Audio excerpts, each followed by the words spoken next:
ఏ రోజు కూడా పొందుపరచకపోవడం వల్ల 75 సంవత్సరాలు పూర్తి చేసుకున్న ఈ భారత స్వతంత్ర దేశంలో బలహీన వర్గాల యొక్క లెక్కనే లేకపోవడము, బలహీన వర్గాలకు ఒక ఆవేదనగా,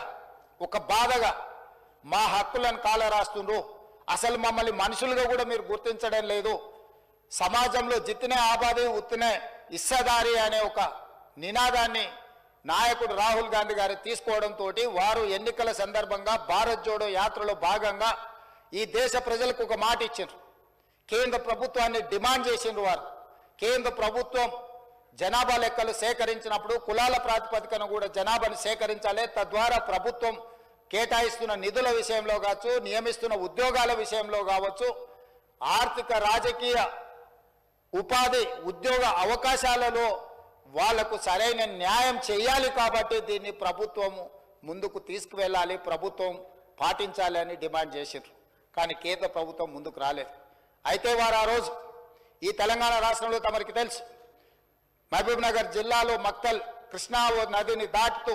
తెల్లవారుతుంటే రాహుల్ గాంధీ గారు తెలంగాణ రాష్ట్రంలో అడుగుపెట్టి 23 రోజులు మహారాష్ట్ర సరిహద్దుల్లో వారు మహారాష్ట్రకు వెళ్ళేటప్పుడు 23 రోజులు తెలంగాణ ప్రజలకు స్పష్టంగా చెప్పినారు, తెలంగాణ రాష్ట్రంలో మా ప్రభుత్వాన్ని ఏర్పాటు చేయండి, నేను తెలంగాణ ప్రజలకు నేను మాట ఇస్తున్నా,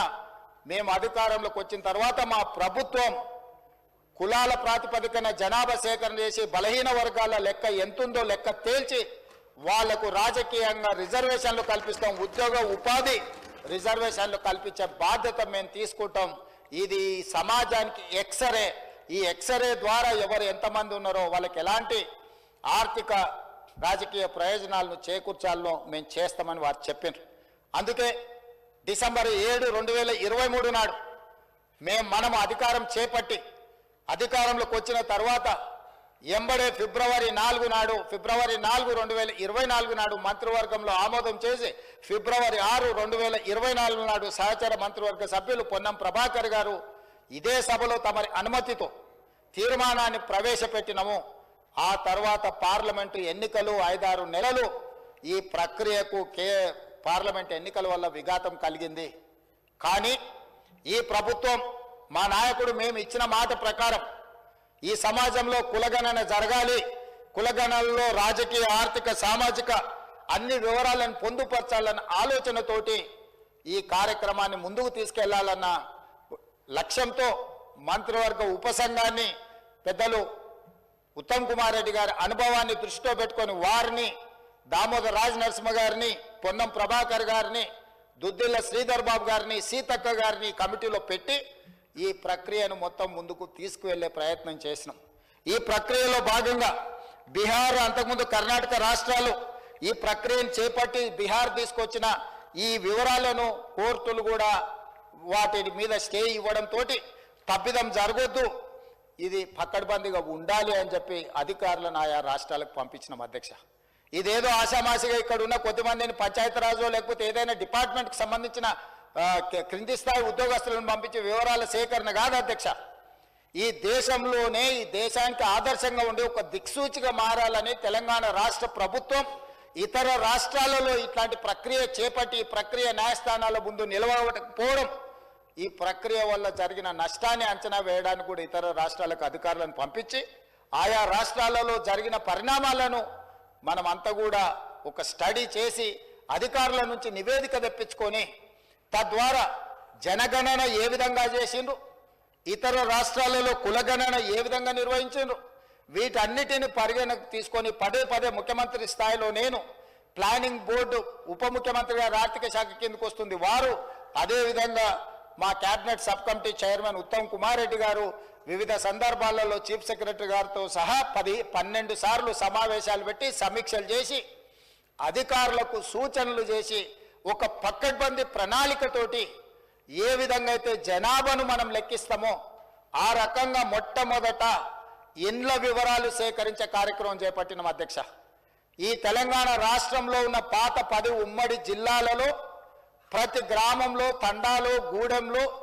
ఇండ్ల వివరాలు సేకరించి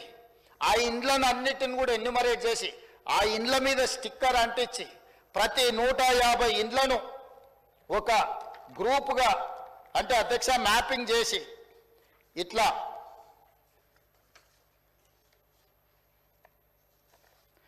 ప్రతి ఇంటిని కూడా ప్రతి ఇంటికి స్టిక్కర్ అంటించి ప్రతి 150 ఇండ్లను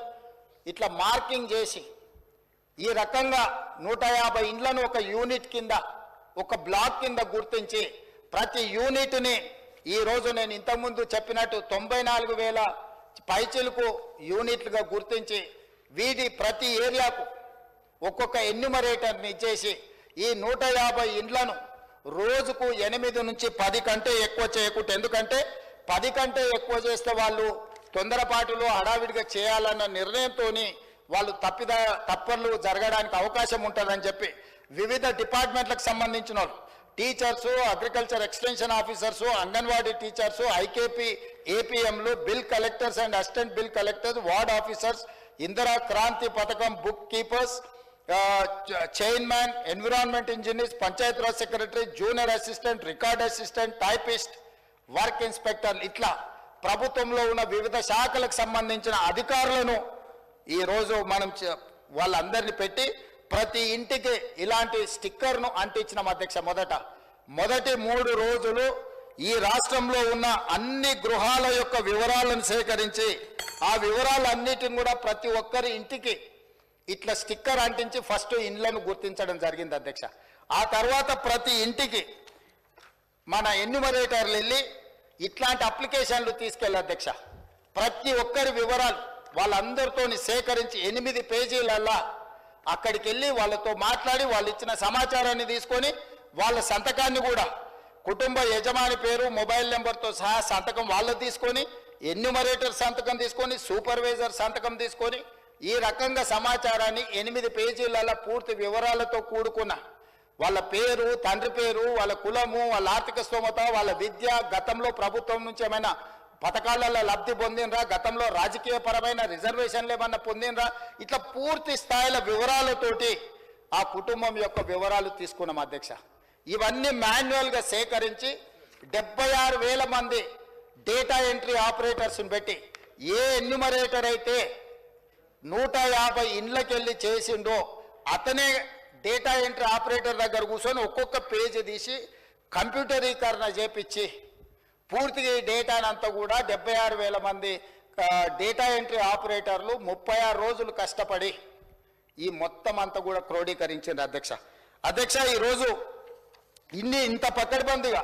ఇందులో ఉండే పని చేసే వాళ్ళకు కూడా, ఉద్యోగస్తులకు కూడా వాళ్ళకు ఒక బుక్లెట్ అధ్యక్ష. రాష్ట్ర స్థాయిలో ఎన్యూమరేటర్లకు శిక్షణ ఇచ్చినాం, ఆ తర్వాత జిల్లా స్థాయిలో సూపర్వైజ్ చేసే వాళ్ళకి శిక్షణ ఇచ్చినాం, ఆ తర్వాత మండల స్థాయిలో పనిచేసే వాళ్ళకి ఇచ్చినాం, ఆ తర్వాత ప్రతి 150 ఇండ్లకు వెళ్ళే వాళ్ళకు కూడా శిక్షణ ఇచ్చి ఎక్కడ తప్పు జరగకుండా, ఎలాంటి ఇబ్బంది జరగకుండా వాళ్ళకు ఒక బుక్లెట్ ఇచ్చి, ఒక మాన్యువల్ అంటే గైడ్ లైన్స్ లాగా ఒక పుస్తకం ఇచ్చి అధ్యక్ష వాళ్ళందరినీ కూడా వాళ్ళకి శిక్షణ ఇచ్చి ప్రభుత్వం పకడ్బందీగా వీళ్ళందరినీ కూడా వినియోగించుకున్నప్పుడు వాళ్ళందరికీ కూడా జీతభత్యాలు ఇచ్చినాం అధ్యక్ష. అంటే ప్రభుత్వ ఉద్యోగులైనా జీతమే కాకుండా అదనంగా పనిచేయించుకున్నందుకు కూడా వాళ్ళకు జీతభత్యాలు ఇచ్చి 160 కోట్ల రూపాయలు ఖర్చు పెట్టి ఈరోజు ఒక నిర్దిష్టమైన పకడ్బందీ సమాచారాన్ని ఈరోజు సేకరించిన అధ్యక్ష 7 దశాబ్దాలుగా పైగా ఈరోజు బలైన వర్గాలకు సంబంధించిన వాళ్ళు కావచ్చు, మైనారిటీలు కావచ్చు, మేము ఎంతమంది ఉన్నామో మా లెక్క మాకు చెప్పండి అన్నారు అధ్యక్ష. కనీసం మాకు నిధులు, మా రిజర్వేషన్లు, లేకపోతే మా ఉద్యోగ ఉపాధి అవకాశాలలో మేము మా భాగం అడగాలి అని అంటే కనీసం మా లెక్క తేల్చండి అని అంటే ఎవ్వరు కూడా వాళ్ళ మొలకించిన వాళ్ళు లేరు అధ్యక్ష. అందుకే ఈరోజు ఈ ప్రభుత్వం స్పష్టంగా నిర్ణయం తీసుకొని ఇది ఒక చారిత్రాత్మకమైన నిర్ణయం, రేపు సమాజం యొక్క అభివృద్ధికి ఇది ఒక దిక్సూచిగా, ఒక మోడల్ డాక్యుమెంట్గా మారుతుందని చెప్పి ఈరోజు ఒక పకడ్బందీ ప్రణాళికతో చర్య తీసుకున్నాం అధ్యక్ష. అందుకే ఈరోజు కమిషన్ ఇచ్చిన నివేదికను క్యాబినెట్ సబ్ కమిటీ స్వీకరించి ఈరోజు ఉదయం క్యాబినెట్లో దాన్ని చర్చ పెట్టి క్యాబినెట్లో ఆమోదింపజేసి ఈరోజు ఈ సభలో ప్రకటన చేస్తున్నాం అధ్యక్ష. ఎందుకంటే దీనికి పూర్తి స్థాయిలో చట్టబద్ధత కల్పించాలి. రేపటి నుండి ఈ నివేదిక రాష్ట్ర ప్రభుత్వం అమలు చేయబోయే సంక్షేమ పథకాలకు, అదేవిధంగా అభివృద్ధి కార్యక్రమాలకు, ఉద్యోగ ఉపాధి అవకాశాలకు, రాజకీయ వాళ్ళ అవకాశాల కోసం ఈరోజు ఈ నివేదిక పనిచేయాలన్నది ప్రభుత్వం యొక్క లక్ష్యం అధ్యక్ష. అందుకే ఈరోజు 46.25% ఉన్న బీసీలు ఏబిసిడి, అదేవిధంగా ఈ గ్రూప్లో ఉన్న ముస్లిం మైనారిటీ బీసీలు ఏదైతే 10.08 ఉందో మొత్తం